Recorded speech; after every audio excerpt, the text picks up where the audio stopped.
the major split in the road between Apple, Samsung, Android, all those guys is open source versus closed, right? Apple's always behind because it's closed. They don't share their source code. They don't share their code at all, which means it's less likely that an Apple phone will get hacked or compromised or jailbroke or any of these things that you can do to a phone.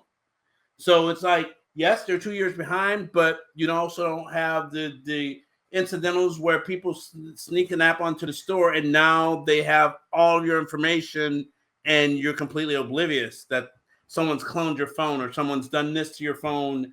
And yeah, it's completely they pride themselves on security versus open source, which a lot of people begrudge them that. They're like, why won't you give us this or give us that?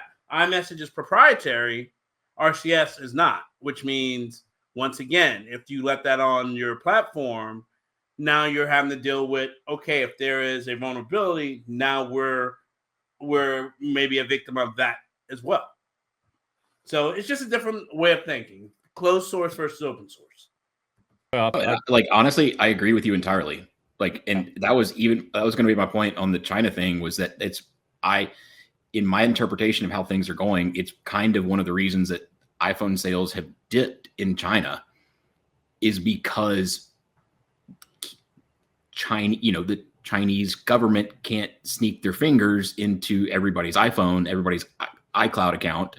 So they're Apple has dead set on security and their closed source, like you said, that does not resonate with, the Chinese Communist Party. And so that's why to me, that's my interpretation of how the sales are declining. Yeah, absolutely. But that's also why they'll have the giant price tag on it too. Because I'm like, for the longest, I was trying to figure out, why are people using Macs? I'm like, Windows is everywhere. Mm-hmm. And they're like, oh, no viruses. Well, that helps.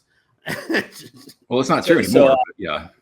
So I'll say, as someone who used to be Android and Windows, and even though I have, a MacBook and an iPhone, and I don't think it's like so superior, I will say the one thing that I like that keeps me there for now, and I can't say this is going to be true in the future because they're starting to do things that annoy me, is that it just works, right? Like, there were times when I had Android, I was just like, why isn't this doing the thing that I wanted to do, right? I would update my Windows computer and half of my applications would like stop working. I'd like install a new driver for this thing and that thing. And this thing was like, oh, well, it's going to be like 2 months until it updates. So I was like, even though it's behind because it works. But speaking of the kind of switch topics, one of the funny things about the trade war is that when China brought forth, what they were going to do to the US, is that they brought, I think it was antitrust against Google,